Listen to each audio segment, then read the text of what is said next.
And I do believe Terry has a poll to get us started. So while you get that up and running, Terry, I'll go ahead and do that.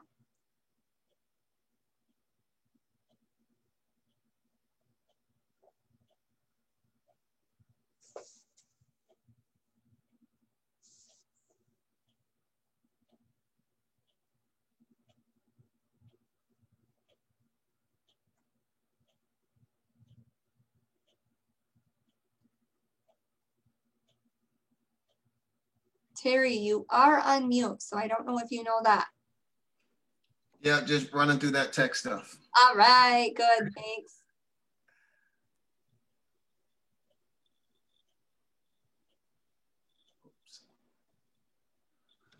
All right, my screen is shared down. Can anyone see my screen? It is, yep. And we have about 96% of the participants have voted. So we'll give you just a couple more seconds and then I'll share those results and hand it on over to you. Okay, thank you very much.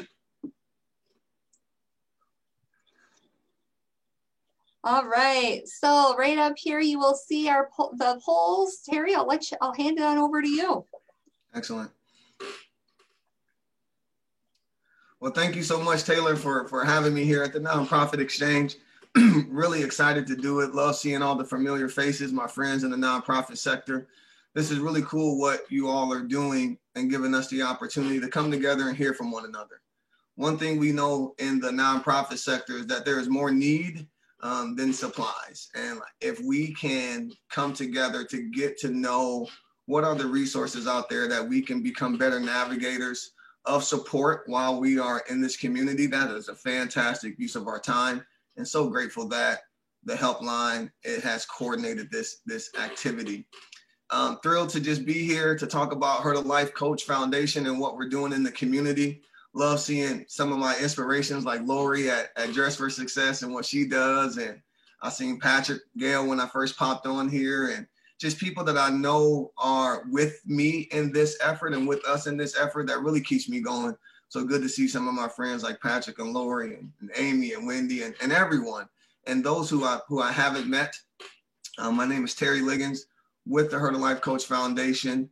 I am the founder, as Taylor said, and we're doing an amazing work right now in this community in Sioux Falls. We are 2 years old as an organization, incorporated back in 2019, with the goal of just sharing my personal story to inspire people, to help people to have hope and to believe in their ability to hurdle life. So a lot of times when I am talking about the Hurdle Life Coach, people often catch the part about the life coach and they're like, well, they want to hear more about the life coaching services. Well, actually that's pretty limited what I do as a life coach. It's really about the Hurdle Life mantra. And the core company belief at Hurdle Life is that just like on the track, that the obstacles and barriers in life are also meant to be hurdled. And so that's where you get Hurdle Life. And that comes from my background as a collegiate hurdler and high school hurdler in high school and in college. So I was a hurdler at the University of South Dakota, there where I competed. I won 12 conference championships, 6 All-Americans, and then my senior year, I became a national champion hurdler for the University of South Dakota. So I take all of this energy and this insight about what it is to hurdle on the track, and I take this mentality and I coach it into people to hurdle life. And so again, the core company belief is that just like on the track, the obstacles and barriers in life are also meant to be hurdled. And that's how you get the thing Hurdle Life Coach. Well, what does it take to hurdle life? I would love to figure out what it takes to advance my slide screen right now. It's going to happen. Don't worry about it. What does it take to hurdle life? What type of things do we work with people through to get them to understand what it is to hurdle life? What we talk about often is resilience and what it is to be a resilient person. What we help people to do as well is to tap into this concept of faith.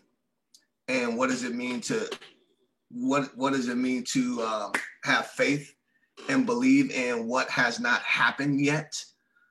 What we also do is really talk to people about trauma. So I asked that question in the initial poll of if you have heard of the Adverse Childhood Experience Study, if you have been trained in the Understanding ACEs curriculum at all, because 3 years ago, I became a part of the South Dakota ACEs and Resiliency Fellowship.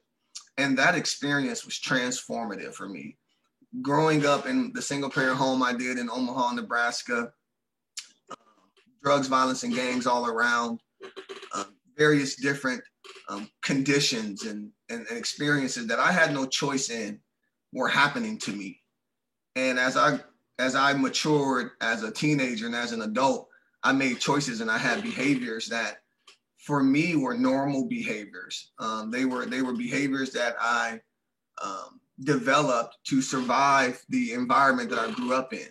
And that's really part of the core understanding of what it is to understand ACEs, and then also what is the impact of those adverse childhood experiences on people's behaviors, and then ultimately their life outcomes.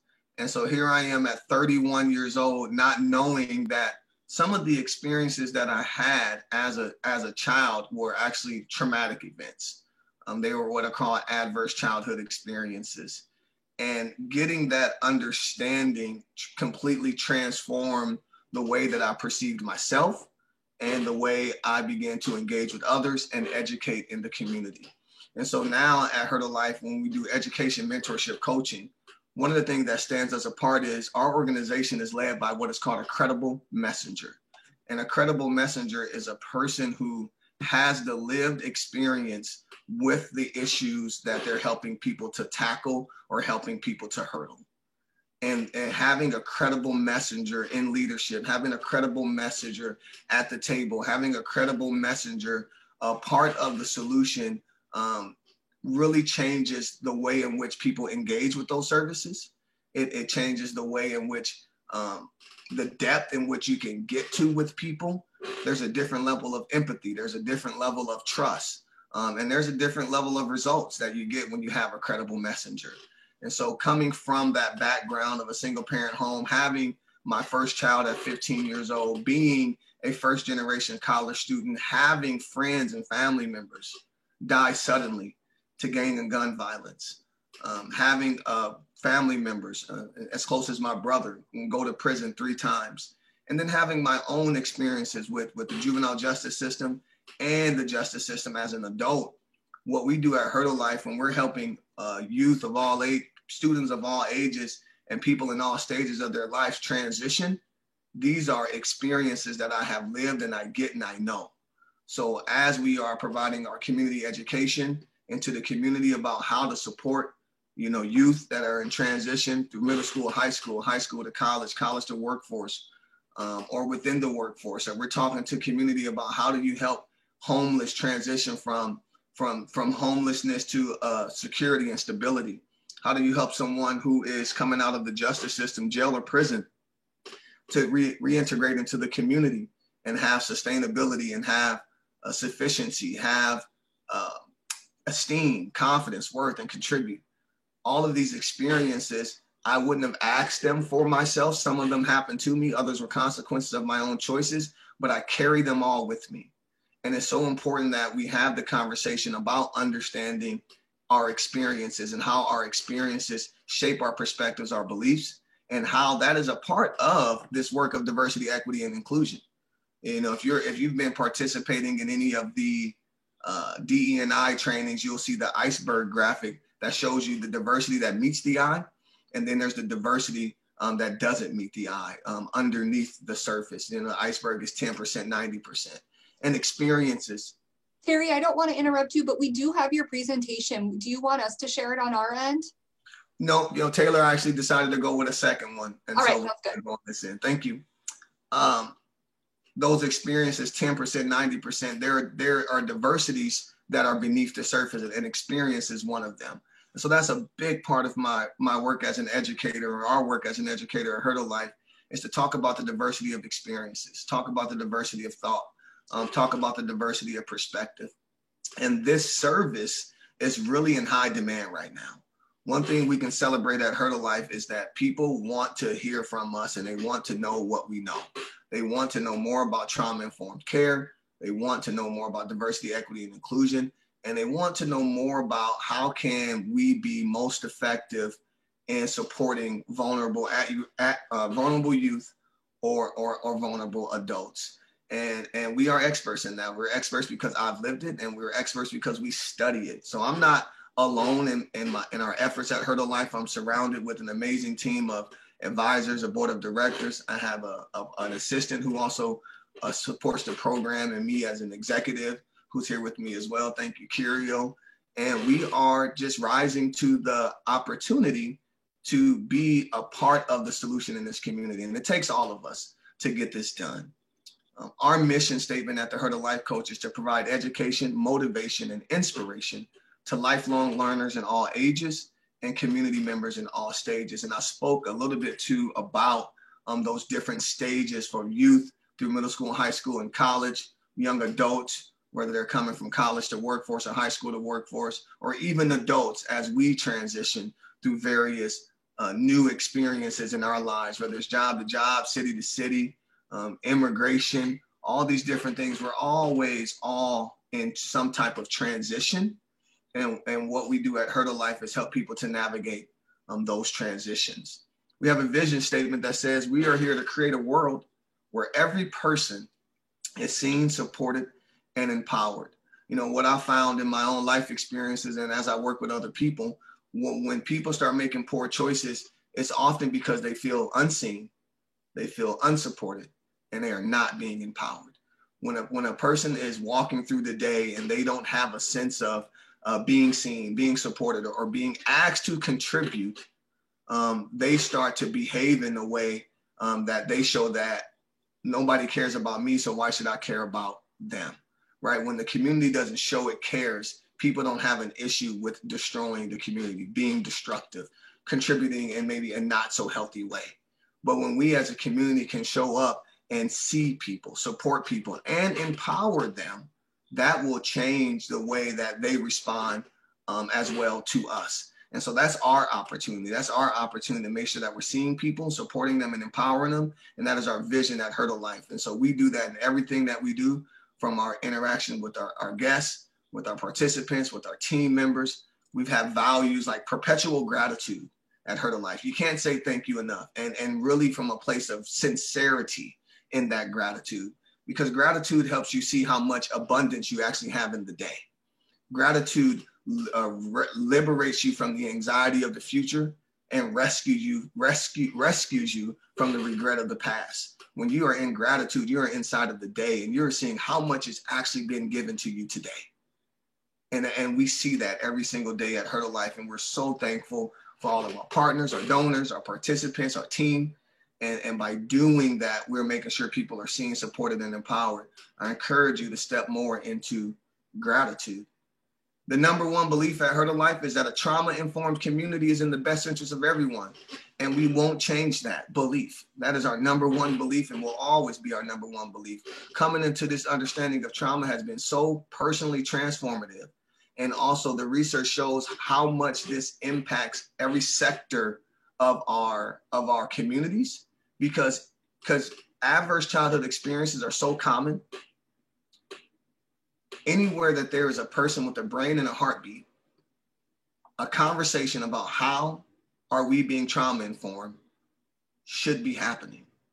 And if it hasn't happened, there is a missed opportunity here where, one, you're not being equitable, because those experiences are a part of understanding the diverse experience set within your workplace, church, daycare, school, justice system, nonprofit organization. Anywhere and everywhere, we ought to be talking about how to be more trauma informed. We believe at Hurdle Life that a trauma informed community is in the best interest of everyone.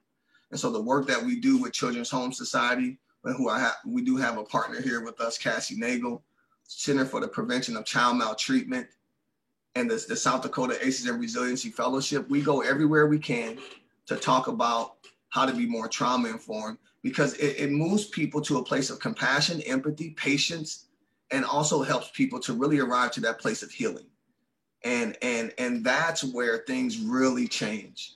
You know, we can provide services as institutions, but it's really from one heart to another that we provide care.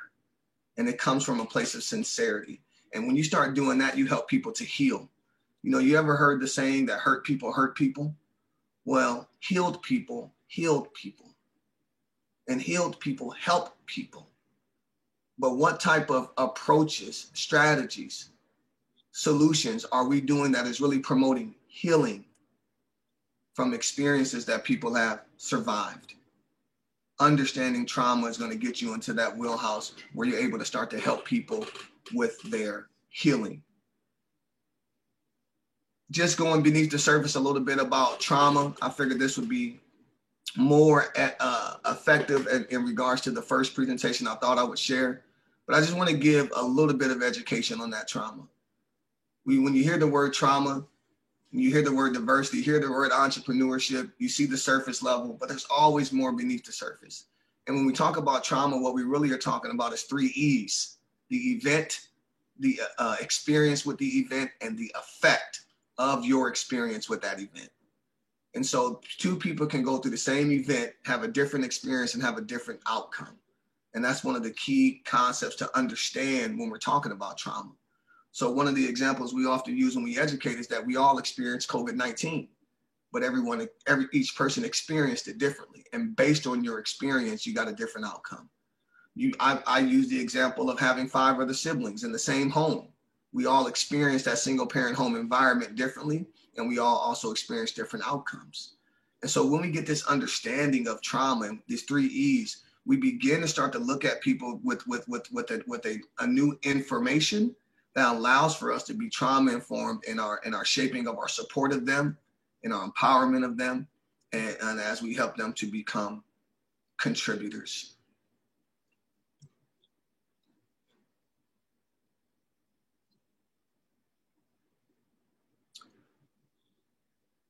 Three forms of stress: positive, tolerable, and toxic. Not all stress is bad for you. Some stress is completely normal, like test anxiety, or the nervousness I feel right before a public speech.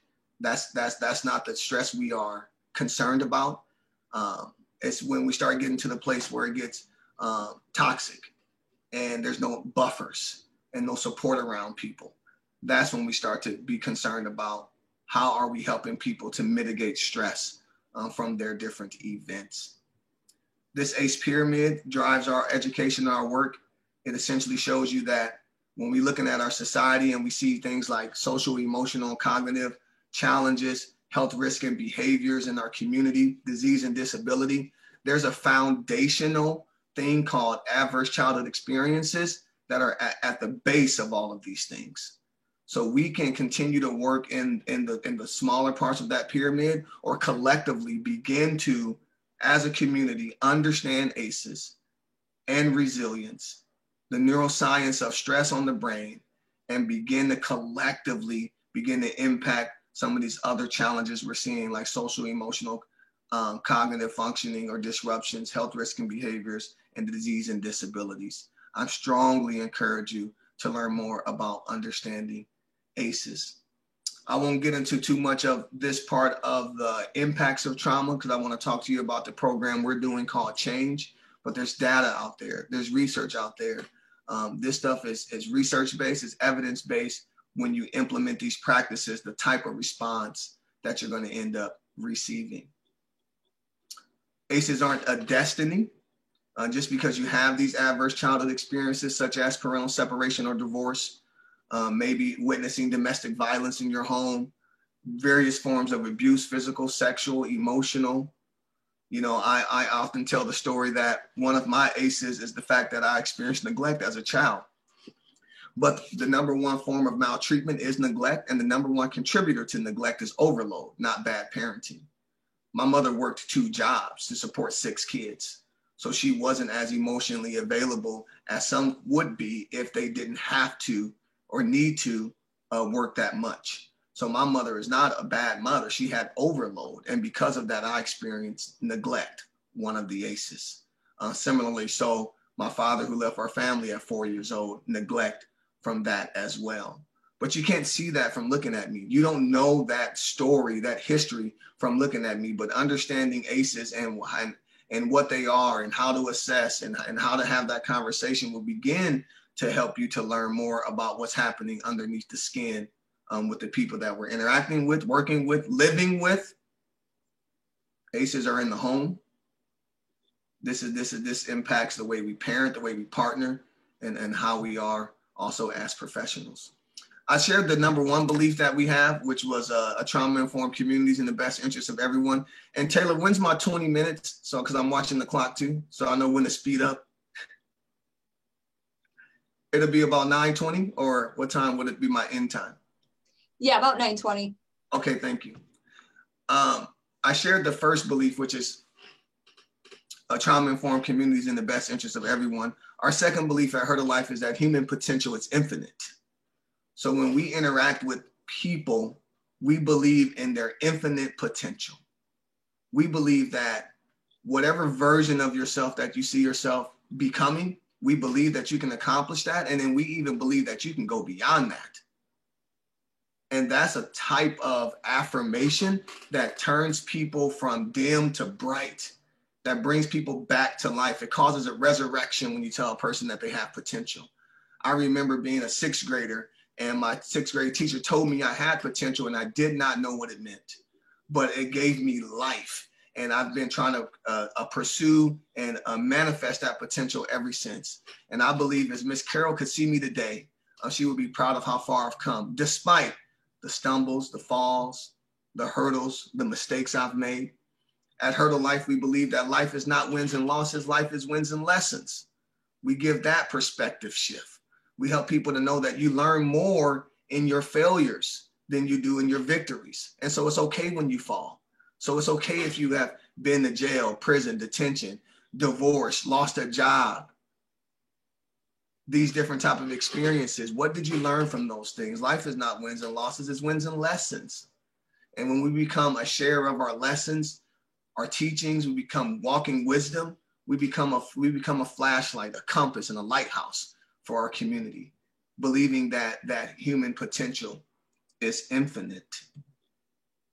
We also believe that self-confidence, self-esteem, and self-worth is the beginning part of the process.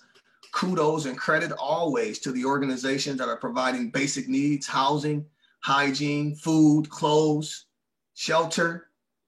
But if you don't help a person with their confidence, esteem, and their worth, they're going to fill that hole and that void with other behaviors. And most of the time, it's not healthy behaviors, or at least in the cases that I'm seeing, right? People are filling that void of self-confidence and esteem and worth with drugs, with violence, with sex, with gambling, all these different things to try to feel their confidence, esteem, and their worth. But what happens when we are intentional about seeing people and helping them to build their self-confidence? What happens when we are intentional about helping people to develop esteem? What happens when we remind people often that I care about you? That's one of the things that just completely transcends or transforms the way people behave and go through life, is by hearing I care about you. And I care about everyone on this call. So let me just go ahead and do my normal thing to let everyone know that I care about each and every one of you. We all are in the nonprofit sector trying to make a better community. Absolutely, I care. And I think it's so important that you remind people that you care, because when people don't think no one cares, then they believe that they don't matter. And that's when people start having suicidal thoughts or ideations and are willing to engage in behaviors because they believe nobody cares. It fills my heart every time I look someone in the eyes. My students right now, I'm going to tell you about this change program. I look those teenagers in the eyes Monday, Wednesday, and Friday, 3 days, and I tell them, I care about you. Help them to build that worth, esteem, and confidence. And we believe that's the beginning part of the process. So we do that by helping them to understand resilience, coaching on resilience. We do mantra and affirmations. We talk about perspective, but we believe self-confidence and self-esteem is the beginning part of the process. Our fourth belief, and we have 5, character counts. Talent will carry you where only character will keep you. Every person is arrived at their place of position because of their talent, because of your skill, but it is your character that retains you there. And so when we're doing our coaching, our life coaching, our mentorship, our education, we're coaching on character. We do life skills, job skills, and character coaching in our programming. And we walk through the 8 positive attitudes for change that are all about character, responsibility, caring, open-mindedness, objectivity, willingness, humility, honesty, and gratitude. We walk through all those things. And then we also talk about integrity, punctuality, reliability, being proactive, all these things that are good character. And for so many years in my life, I was a person of crazy talent, not enough character. And it showed up in my choices. It showed up in my entitlement. It showed up in my overconfidence that I ultimately paid a really big cost for. My biggest lesson learned 5 years ago when I was being released myself from incarceration as an adult. But while I was away in incarceration, I got an understanding in my mind. I got some mental health support that gave me the information I have today that I share about rational and irrational thinking, the importance of empathy and emotional intelligence, and those 8 positive attitudes for change. So when I released in 2016, 6 months later, I got a mentor from the Genesis Mentoring Program, absolutely transformed my life mentorship as an adult. Still have that mentor in my life today who has impacted me in such a major way, teaches me integrity through his role modeling, helps me to be focused on being a good parent, a good partner, a good friend, a good community member. And all of that I'm paying forward through the Hurdle Life Coach Foundation, providing coaching, education, and mentorship to students of all ages and community members in all stages. I have another belief that you can't get any of this information to anybody too soon. There's not a such thing as having the conversation about empathy and emotional intelligence too soon. There's not a such thing as having a conversation of stress management too soon, which is understanding ACEs and resilience. How do you deal with stress? All of these things, what's happening is we're not talking about it soon enough. So we've decided to go upstream at Hurdle Life. For about 3 years, we were doing we were supporting adults in transition prior with a different nonprofit. But since going full time and learning about ACEs, we've gone upstream to begin doing our work also with our youth in the community. Final belief is faith is fuel. Faith is believing in something that's not happened yet. So just because you don't have it now doesn't mean you ain't going to get it. Believe it with confidence that it's going to come to pass. And while you're waiting on it to come with confidence, have gratitude. See the abundance in the day. Be thankful and say it. Say thank you and mean it to all of the universe that's contributing to your not only your surviving but your thriving. Your teammates, your parents, your friends, your partners, your children who are your inspiration. Thank them for inspiring you. Thank you for being my inspiration. Leilani, Rashawn, Devondre, and I also thank the people in my life for challenging me. I'll give you a quick coaching tip and a hack. Anytime someone gives you feedback that's hard to hear, start with thank you. Start with thank you. It diffuses the defensive nature. So when you get that feedback from a supervisor or a partner or whoever, and it's tough to hear, hard to hear, begin with thank you. It will diffuse your defensive nature. So I'm even thankful and grateful for my life coach and my mentors and my board of directors who don't take it easy on me in certain areas, as they shouldn't, because it's for my best interest to get that level of accountability. But faith in what's to come and gratitude for what we have right now.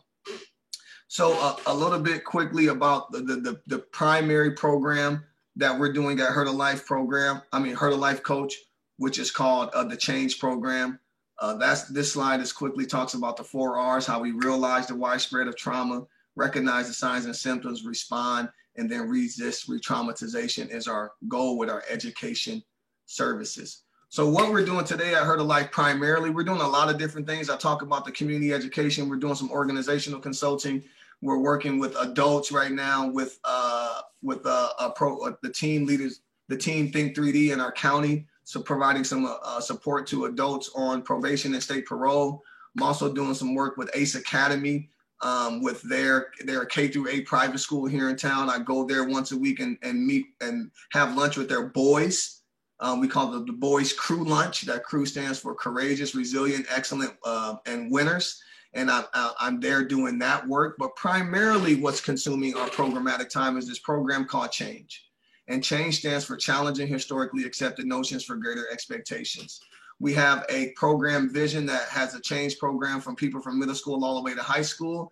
Thanks to the grant that we got from the Community Foundation this past January, we were able to open the doors to this program, and we're starting with high schoolers. So in the high school change program that's happening right now, we have 3 goals: to help youth successfully navigate and overcome the challenges associated with secondary school completion, get them graduated, gain skills and awareness to effectively mitigate the impacts of childhood adversity and trauma, talked a lot about that, and then utilize transition skills for future employment and post-secondary pathways.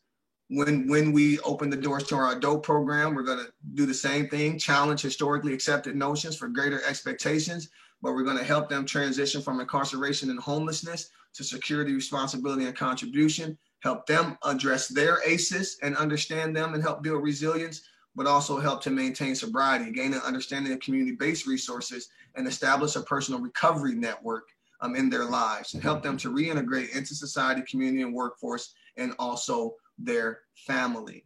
Here's that program vision I told you about. We have programming all the way from getting grounded from 11 to 13, all the way up to that transition and reintegration for those adults in transition from homelessness and incarceration. But really excited to be working with our 14 to 18-year-olds, helping them to get started, focusing on peer influence and social pressure, helping them to go forward. We're focusing on college access and workforce readiness.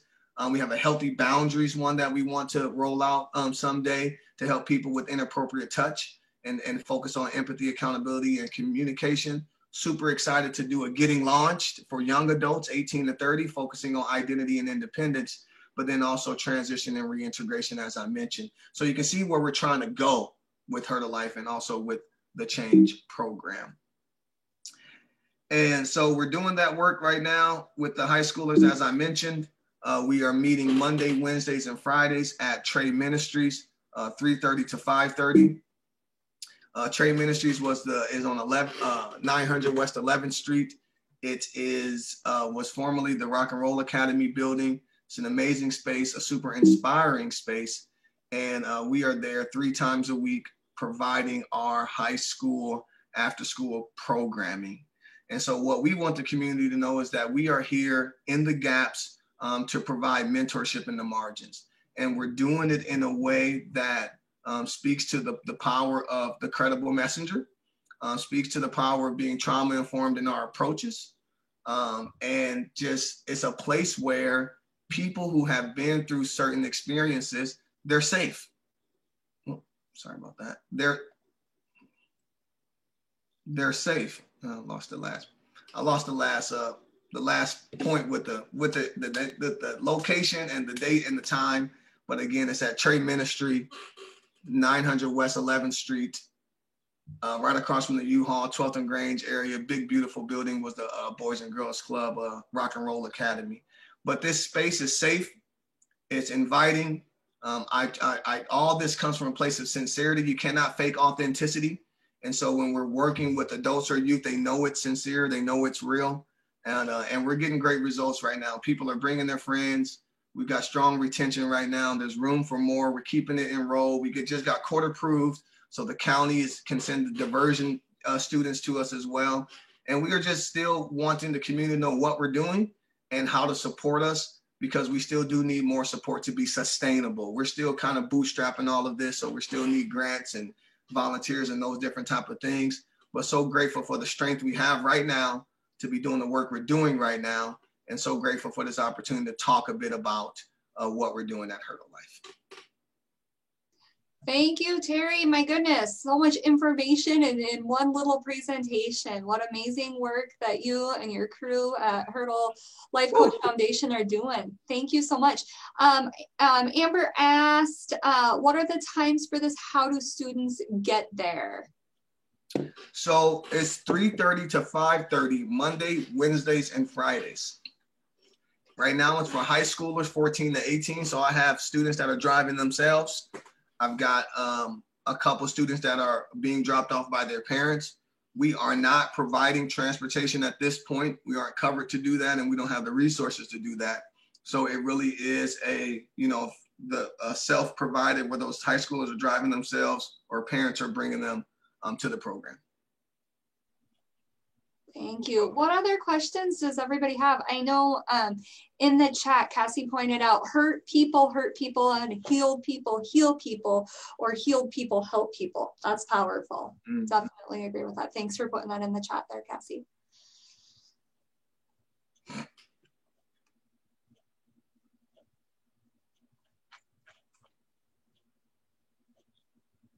So just a lot of praise and thanks to you, Terry, and about the wonderful work that you do to help support our community. Wonderful, awesome. Yeah. So Terry, if we want to connect with you, maybe like a staff in service or anything like that, how do we get in touch with you? Do you want to put your contact information in the chat, or let us know a little bit about that? Yes, definitely. So, we've got Hurdle Life Coach on Facebook and also YouTube. So there's a library of content there that can be shared. I'm also on Facebook and LinkedIn as well. But certainly, last year, we got a spike in support, after that George Floyd incident. And we opened up ourselves to start doing volunteer orientations because people wanted to help. And we are looking at getting some of those going again, where we'll just open ourselves up for people who want to lean in, learn more. So we'll host some volunteer orientation, some community transparency events and things. But yeah, really it's just direct to myself at thehurdlelifecoach@gmail.com, or just on our social media to connect as well. It's pretty accessible in that way. And yes, we do record each of the nonprofit exchange sessions. I'll put that link in here at the end of our presentation today. It's also in the information section on our Facebook page. And I really do. I know that the information comes in hot, heavy, fast, and quick. I try to squeeze in as much as I can in the little time we had, but I do appreciate the affirmations and the gratitudes, because I'm a human being. And I'm still working through my own levels of insecurities, doubts, and fears. And your affirmations keep me going. And so I'm so grateful that, I do feel the sincere support of this community in doing the work that we're doing. And at the end of the day, all of this type of work helps us to get a safe community, help us to get healthier families. What we believe and what I believe is you help people go from transition to security to contribution. How do we get people to contribution? Because we have a lot of security measures in place. How do we help people go from security to contribution, where you have other people paying it forward? And it's going to be through affirming people. It's going to be through inviting them to contribute, through empowerment. And we are all, as a community, looking to do that work. We just got to keep championing it together and letting everyone around us know that we're all about embracing diverse perspective, diverse experiences, and being a place where everyone is included, all of us. Diversity means differences, and diversity benefits everyone. Diversity does not just benefit a demographic. Diversity benefits everyone, because it just means differences, and we all have differences. So we all can be diversity advocates in our workplaces and spaces, that we would create an inclusive community for all of our people to start moving towards contributions. So thank you so much for all the affirmations. Of course, I'm available, looking for special presenters sometimes. If you got an idea, if you want to come talk to our teenagers or something like that, we'll be doing immersion experiences into businesses. We're excited to go into some parks. Kirio's getting all fired up. All of you guys can see my assistant. She gets all fired up with this stuff. But we are having fun teaching people how to hurdle life and to have change and to believe in change. Do you have the picture of the iceberg infographic at all? I can get it. Yep, that's in some DE&I training stuff, but I can get it for you. We can maybe post that up on our Facebook page too, if we have permission to share it there, so that people can access that. So. And check out that work that Pathways to Inclusive and Equitable Workplaces is doing, because you're going to continue to get great information on DE&I training. Who will be joining us for next month's nonprofit exchange. So Kira Kimball will be here next month. Awesome. Excellent. Well, thank you, Terry, and hang around at the end too. If we have any extra time, we can certainly continue to ask questions there. Well, make sure you guys thank Patrick and his team too, and they gave us a boost to open the doors to this program. Thanks, Pat. Yes, great work there too. Thank you for all that you guys do. All right, so I'm going to go ahead and transition over and introduce Lori Dernberger with Avera EAP. Thank you so much for being here today, sharing a little information on the benefits of EAP. Lori has invested a number of years as an educator in several states, developing and implementing instruction with special focus on the adult English learner population in the workplace. Since 2018, Lori has served as a trainer and consultant with the Avera Employee Assistance Program. She develops and delivers professional training to clinical and non-clinical entities and provides management consultation for EAP clients to address job performance and workplace issues. Lori's passion is to engage people with their life stories by equipping them with the tools to be lifelong learners. So thank you so much, Lori, and I will turn it over to you. Thank you. Can you hear me all? Okay, good. I'm going to share this morning what the benefit of EAP is through a PowerPoint presentation. Let's see here.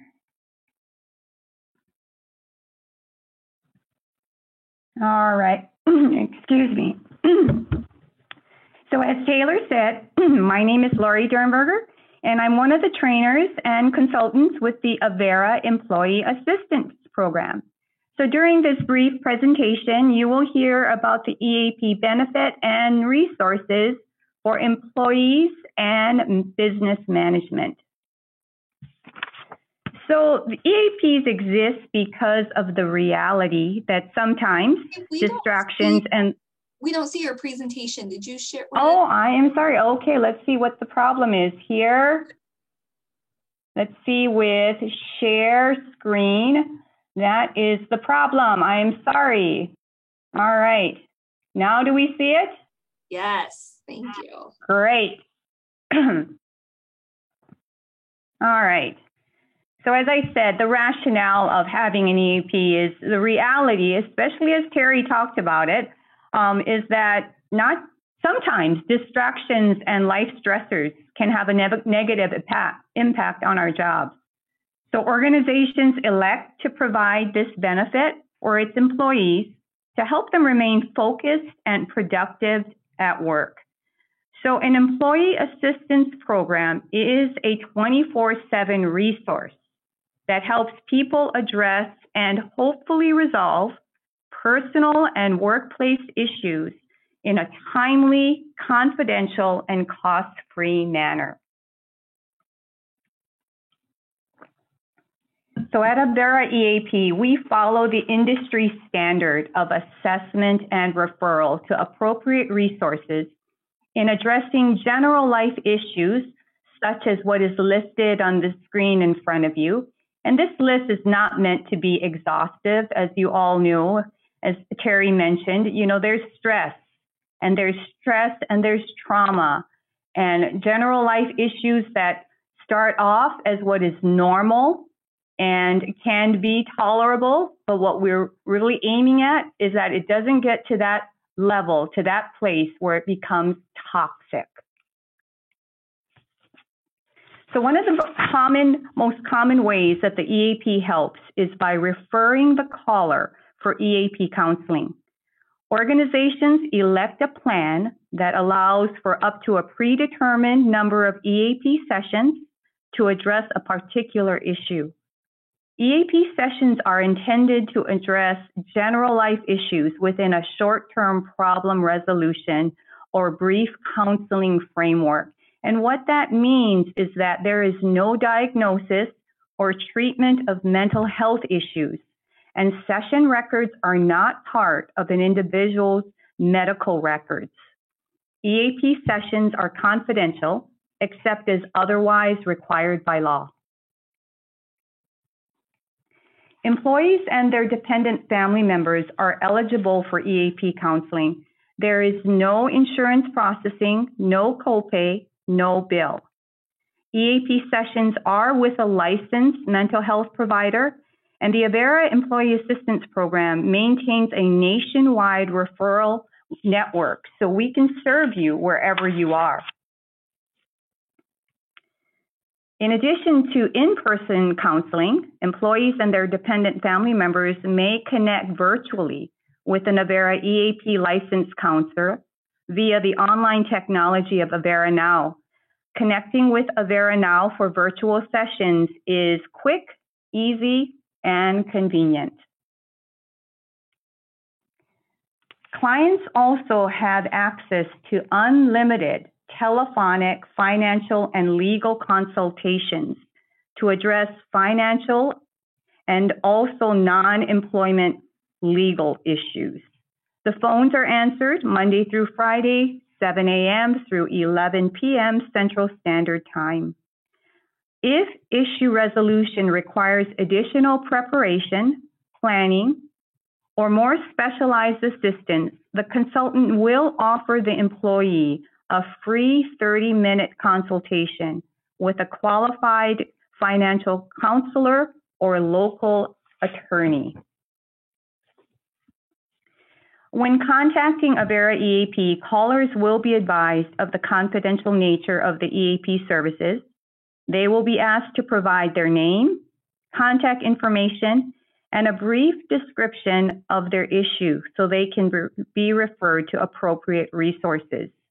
And due to confidentiality, spouses and adult dependents will need to call and schedule their own session. So as a leader within their organization, management may contact Avera EAP at any time to address employee, work group, and/or organizational concerns relating to such things as employee performance, problem employee behaviors, drug and alcohol, workplace conflict, and support for critical incidents. They will be connected to a trained management consultant who will confer with them to help them problem solve the issue at hand. Management consultations are confidential, and except as required by law, conversations stay between the caller and EAP.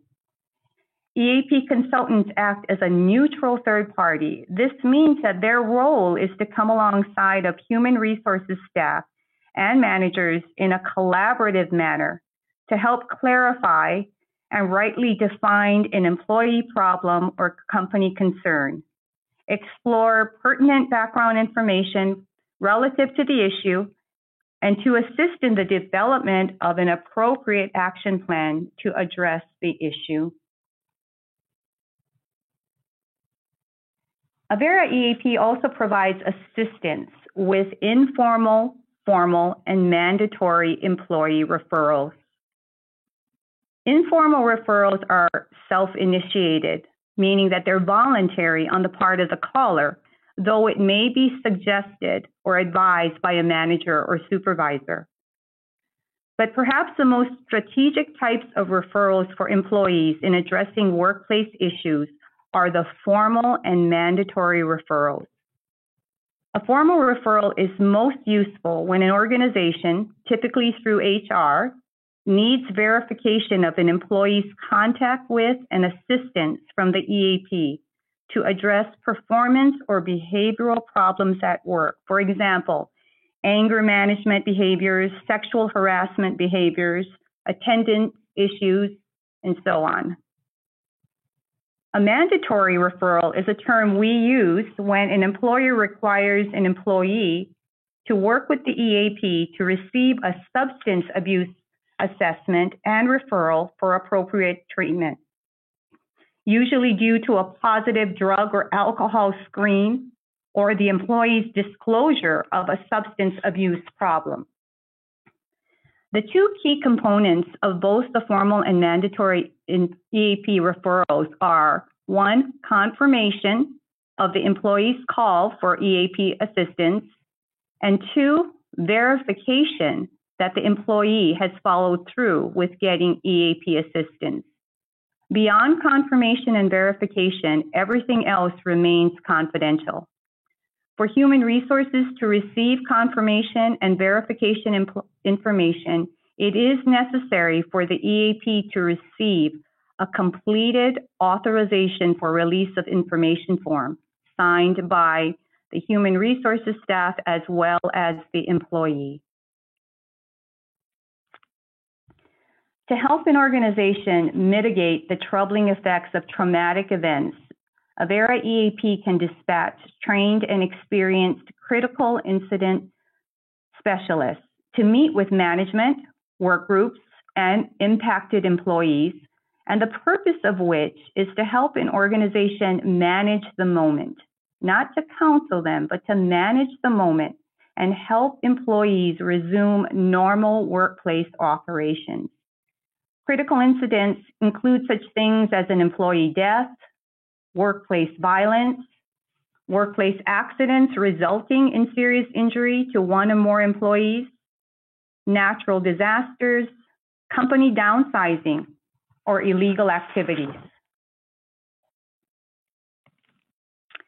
Avera also provides professional training, and their training program is designed to help employees and leaders develop their leadership skills and enhance their abilities to face everyday business challenges. Our trainers work with an organization's team to provide content and format that is informative and engagement. Trainings are available at our EAP office in Sioux Falls, on site at your company, or through a virtual platform.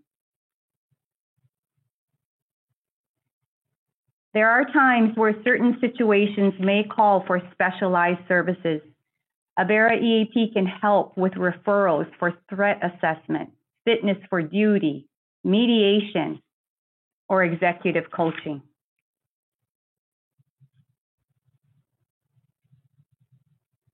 And new to Avera EAP, we also have in-house DOT qualified substance abuse professionals who provide the initial and follow-up assessments for employees who test positive for drugs or alcohol. Our service areas include South Dakota, Iowa, and Minnesota. So in closing, if you are interested in inquiring about or accessing our EAP services, we can be contacted at our local number as well as our toll-free number, or by submitting an online request at averaeap.org. And that is the end of this brief orientation. Thank you so much, Lori. Great information and a good follow-up from Terry's topic today. Yes. Any questions from anybody here? I know that the Helpline Center just recently enrolled with the Avera Employee Assistance Program, and really looking forward to all of the benefits that you guys are able to offer.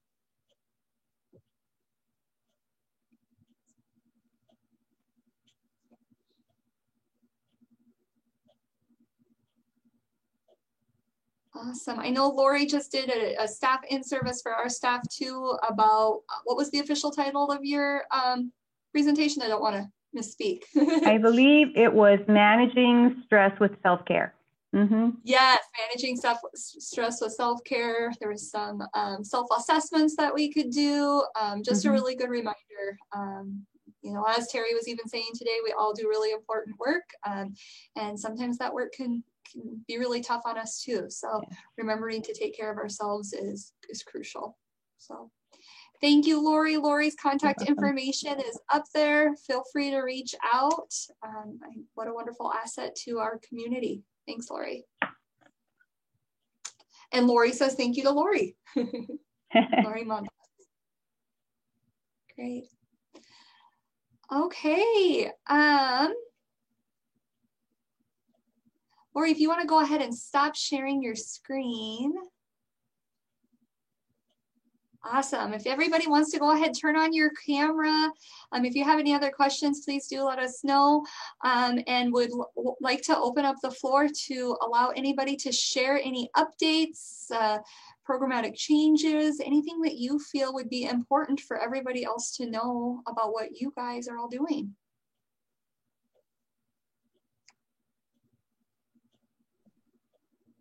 Hi, can I just jump in quick? Go for it. All right. So, Lori from Minnehaha County Human Services, we have recently developed an online application. And so just want all of you to know, in all of the work that you do with your clients, that they can be referred to minnehahacounty.org. And there's an actual online application that they can fill out. And included in that will be a question whether they would like to have an in-person meeting regarding their financial request, or if they would like to do it over the phone.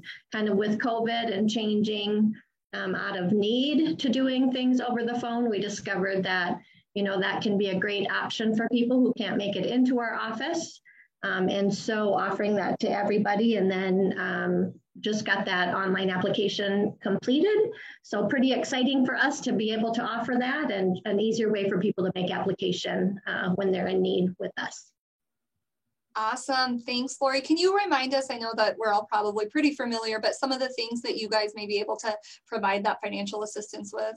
Sure. It's rent, utilities, deposit, initial rent, mortgage, funerals, medications, medical equipment, emergency hospitalization costs for those with no insurance. That's the bulk of it, I think.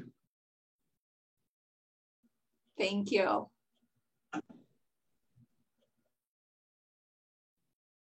Do we have anybody on here from the Salvation Army in Sioux Falls? If not, I can share their new cultural food packs, but if we've got anybody here, doesn't look like it. I don't think we do. So Salvation Army just did something really cool. They've always had the emergency food pantry, but now they have food packs that are culturally sensitive. So they've got 3 different food packs, and I can kind of share my screen really quick just so you can see the different food packs here.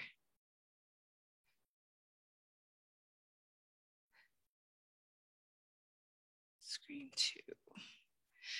So right here, you'll see those 3 different food packs. So that's a really great resource if you've got, if you're dealing with a diverse population. These are really great resources for food. And then we just started scheduling vaccine appointments. Helpline Center is now scheduling vaccine appointments at, we're starting with 10 WIC offices. And I know that the state is hoping to eventually get vaccines to all of their WIC offices. But the unique position we're in is to be able to schedule them that free vaccine and get them a Lyft ride to and there and back. And when you say vaccine, Shanice, you're talking about the COVID vaccine? COVID-19 vaccine specifically. I know they have hopes of being able to expand that to vaccines as a whole, but right now it's just the COVID-19 vaccine. Sioux Falls, Rapid City, there's 10 cities they're starting with, some of the larger ones. So if you've got any clients that are still needing a vaccine, you can have them give us a call. Awesome. This is Amy Benda with the Hope Coalition, and our enrollment for the next fall 2021-22 school year is open right now and filling up fast. So if you have clients that have preschool age children who can't afford to send their children to preschool, please refer them to us. The easiest way is sfhopecoalition.org. And there's a link right on that first homepage. If you're sitting there with them and you want to help them fill out an application, it's super easy for them to do. And then we'll verify their eligibility through income requirements that we have. We serve 185% poverty level and below. And obviously we want them, if they qualify for Head Start, to try to do that first, but a lot of people don't qualify for that, but can't afford to get their kids in school. And we really want every child in Sioux Falls to have the opportunity to attend preschool and arrive at kindergarten ready to learn.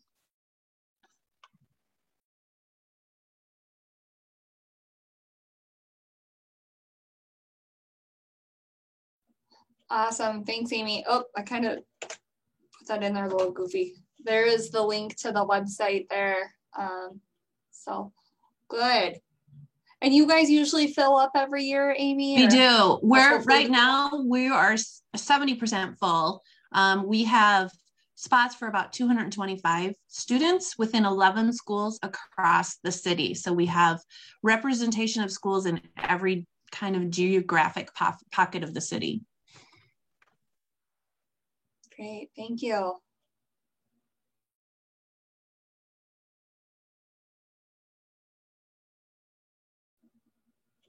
Shauna, I don't know if you're still on and can speak for the voucher program.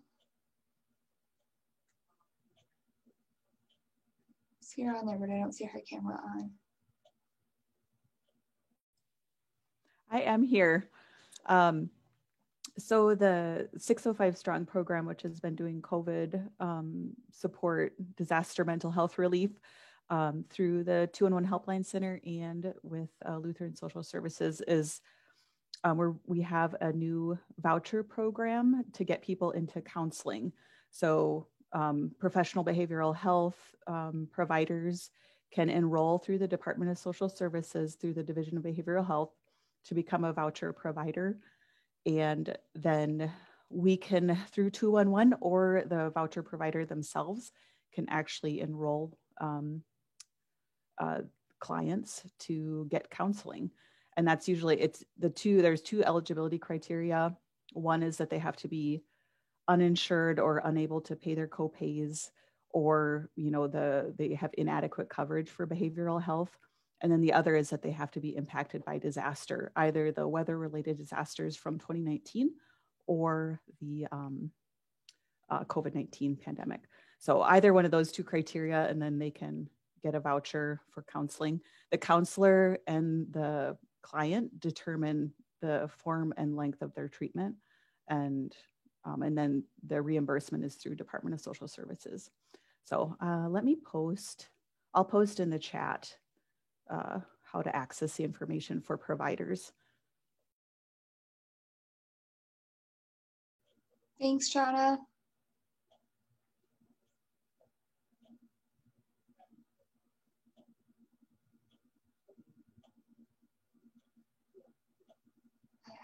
Lori, any updates with Dress for Success or MB? I know you're going to be sharing with us here in a couple of months here.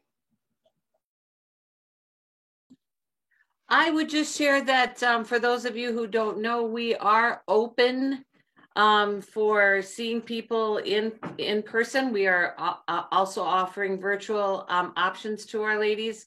For those that still aren't feeling comfortable coming in, we can provide clothing that we can just do pickups, or that they can come in and have a suiting. Same way with career coaching. We can do that virtually with our career coach volunteers, or that they can come in. So to those of you who are referral partners, send those referrals our way. Awesome, thank you. Thank you.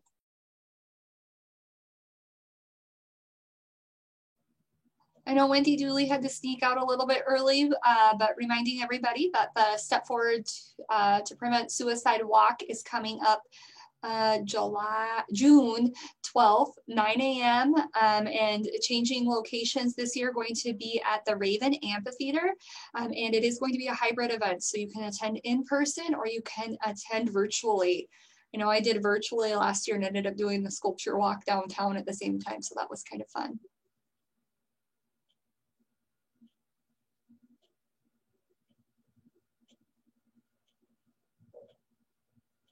Any other updates? Carrie Benson, any updates on your guys' side of things? Anything exciting happening? No, I don't think anything new since last month. Awesome. Thanks.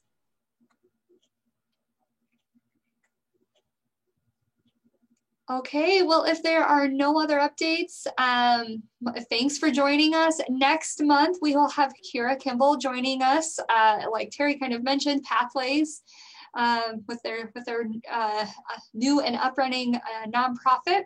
She will be sharing about their programming, and she will also be our capacity building speaker. So we have just a little bit of a different setup for next month. And she's going to be sharing about unconscious bias, which I am really excited to hear more about and learn about. If you have any other questions, feel free to reach out. Thank you all for being here today, and hopefully you can get out and enjoy that warm weather, that spring weather. I'm getting a little spring fever myself. So be well, and we will see you all next time. Thanks, Taylor. Good to see you. Thanks, guys. Thanks for being here, Terry and Lori, for sharing today. Yeah.